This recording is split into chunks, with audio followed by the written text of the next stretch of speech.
Hai guys, selamat kembali ke Kupi-Kupi Go. Anda bersama saya Ekram.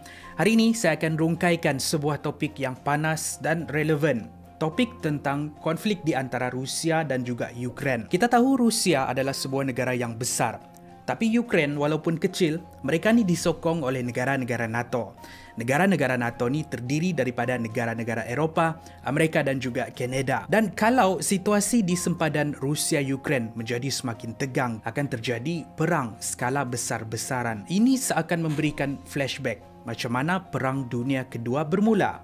Namun begitu, tahukah anda ada lagi konflik-konflik negara lain yang boleh mencetuskan perang skala besar-besaran? Hari ini kita akan melihat konflik-konflik tersebut, kita akan melihat sejarah dan kita akan melihat apa sebenarnya yang berlaku. Ini adalah konflik negara yang boleh mencetuskan perang skala besar. Rusia versus Ukraine dan negara-negara Eropah. Pada tahun 2022, kita dikejutkan dengan ketegangan yang berlaku di antara Rusia dan Ukraine, di mana Ukraine disokong oleh Amerika dan negara-negara di Eropah. Dua negara ini sedang menyiapkan tentera mereka di sempadan sebagai persediaan kalau perang boleh tercetus bila-bila masa sahaja. Tapi apa sebenarnya yang terjadi? Untuk memahami konflik ini, kita kena lihat sejarah Ukraine dan Rusia. Sejak abad ke-17 lagi, Ukraine adalah sebahagian daripada Empayar Rusia. Mereka berkongsi budaya yang sama. Malah, Rusia menganggap Ukraine sebagai satu keluarga. Seperti yang dicatatkan di dalam catatan Vladimir Putin, dia menggelar orang-orang Ukraine dan Rusia sebagai one people. Tidak sehingga pada tahun 1991, bila USSR runtuh, Rusia hilang kawalan terhadap 14 negeri republik termasuklah Ukraine. Kehilangan Ukraine ini adalah satu tamparan yang hebat untuk Rusia. Ukraine kemudian mendapat kemerdekaan dan berdiri sebagai sebuah negara sendiri. Pada tahun 1997, sebuah perjanjian dikenali sebagai Big Treaty ditandatangani di antara Rusia dan Ukraine, di mana intipati perjanjian tersebut ialah supaya kedua negara ini bersetuju untuk tidak berperang sesama sendiri. Tapi Rusia kerap kali melanggar perjanjian tersebut dengan menakluki daerah Crimea dan Donbas pada tahun 2014.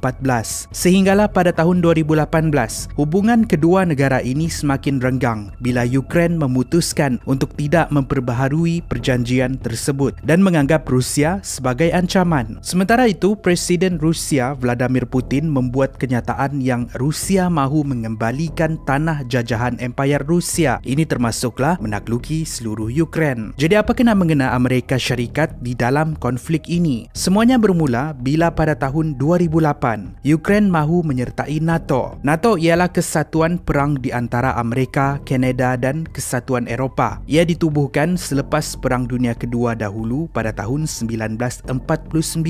Antara objektif utama NATO ialah untuk melindungi ahli mereka dari ancaman negara lain yang pada waktu itu ialah Rusia. Sementara itu, Vladimir Putin menganggap pertubuhan NATO ialah ancaman kepada Rusia. Niat Ukraine untuk menyertai NATO ini mendapat tentangan hebat dari Rusia. Sejak tahun 2008, walaupun belum menjadi ahli NATO, Ukraine dianggap sebagai rakan strategik yang rapat dengan negara-negara NATO. Rusia memang tidak bersefahaman dengan NATO. Malah Vladimir Putin percaya yang NATO sedang mengembangkan kuasa mereka dengan menerima keahlian negara baru. Ini menjadikan NATO sebuah kuasa yang besar boleh menjadi ancaman kepada Rusia dan negara-negara lain. Dengan itu, masing-masing menghantar tentera mereka di sempadan, di mana Rusia dilaporkan telah menghantar lebih dari 100,000 orang tentera. Dan negara NATO pula menghantar kelengkapan perang untuk Ukraine mempertahankan negara mereka. Hari ini,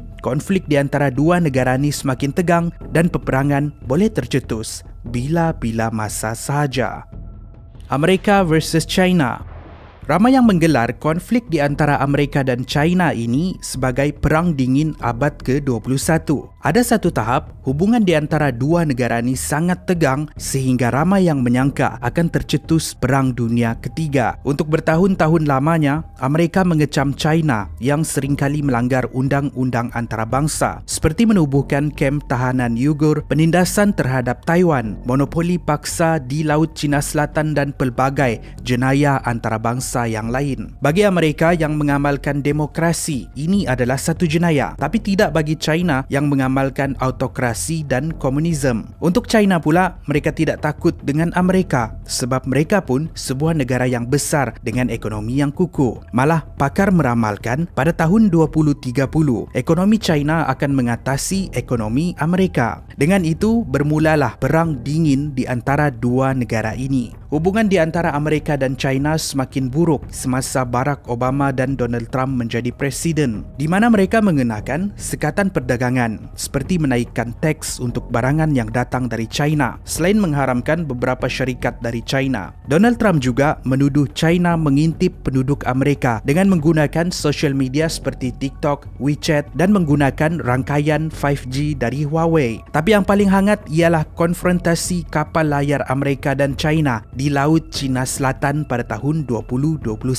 Pada waktu ini, China mengisytiharkan kawasan di Laut Cina Selatan sebagai milik mereka selain menghantar kapal laut dan jet pejuang berlegar-legar di sekitar sana. Kenapa China mahu menakluki Laut Cina Selatan itu akan kita lihat di fakta yang seterusnya. Dan sebagai respon, Amerika menghantar kapal laut dan jet pejuang mengawal kawasan perairan Laut Cina Selatan. Bujurlah, tiada perang besar tercetus hasil dari insiden ini, tapi ketegangan di antara dua negara ini yang membawa kepada ambang perang tetap dirasai, khususnya di kalangan negara-negara di Asia Tenggara. Seterusnya, China versus negara Asia Tenggara membawa kita melihat konflik China dan Laut Cina Selatan yang kemudian memberi kesan kepada negara-negara di Asia Tenggara. Lebih tepat lagi, China versus negara-negara di Asia Tenggara. Termasuklah di negara kita Malaysia, Indonesia, Filipina, Vietnam dan Brunei. Semuanya didedahkan sekitar tahun 2013 bila China mula mengaku yang sesetengah kawasan di Laut Cina Selatan sebagai milik mereka. Kawasan ini termasuk sesetengah pulau seperti Pulau Spratly berdekatan Filipina, Pulau Paracel berdekatan Vietnam, Pulau Natuna berdekatan Malaysia dan kawasan Laut Cina Selatan yang lain.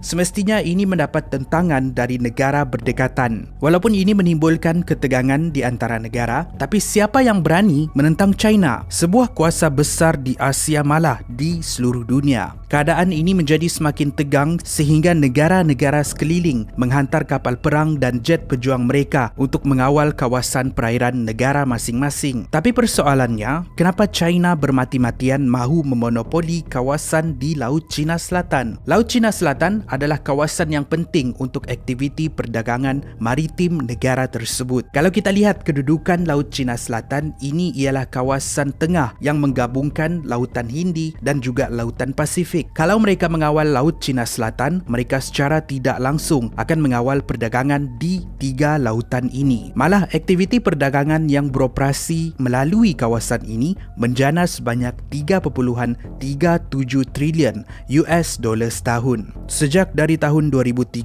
sehingga hari ini, China secara senyap membina pulau buatan untuk menempatkan tentera mereka di sana dan mengawal kawasan sekeliling. Kawasan pangkalan tentera ini memberikan kelebihan yang sangat besar kepada China jika berlakunya perang, dan ini menjadi faktor membuatkan negara-negara di Asia Tenggara dan negara lain yang mempunyai kepentingan di kawasan tersebut marah dengan tindakan China. Konflik ini masih lagi tegang pada hari ini, merunsingkan bila ketegangan ini boleh membawa kepada perang dunia.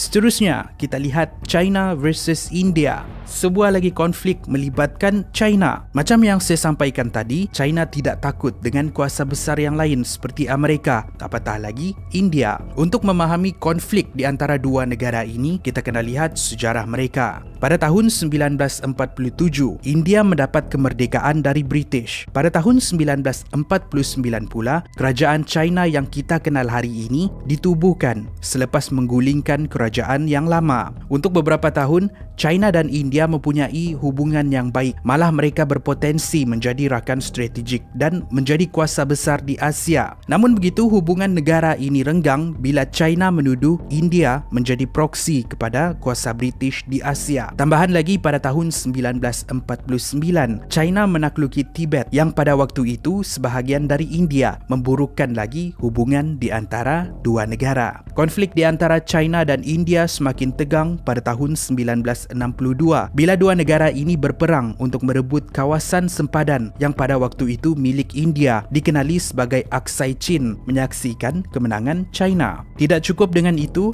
China mahukan kawasan sempadan yang lain terletak di Himalaya, iaitu Ladakh di kawasan dataran Doklam dan kawasan Arunachal Pradesh. Mereka percaya kawasan tersebut milik China. Ini ialah konflik sempadan paling terpanjang di dunia. Maka berlakulah konfrontasi berkali-kali di antara dua negara ini untuk bertahun-tahun lamanya. Sehingga hari ini ia menjadi semakin tegang, seakan bom yang sedang berdetik menunggu untuk meletup secara langsung berpotensi mencetuskan perang skala besar-besaran. Terima kasih kerana menonton. Itu adalah perkongsian kita pada hari ini. Sebuah perkongsian tentang isu semasa. Kalau anda rasa video ini menarik dan bermanfaat, pastikan anda like dan share. Dan apa pendapat anda tentang konflik-konflik yang saya sampaikan ini? Tinggalkan pendapat anda di ruangan komen di bawah. Akan lebih banyak lagi video menarik dan bermanfaat seperti ini. Kalau anda ada topik tertentu yang anda ingin saya rungkai, tinggalkan juga topik tersebut di bawah. Pastikan anda subscribe Kubi Kubi Go kepada yang belum subscribe, like kami di Facebook dan follow kami di social media. Saya jumpa anda di episod yang seterusnya. Kubi Kubi Go, menarik setiap hari.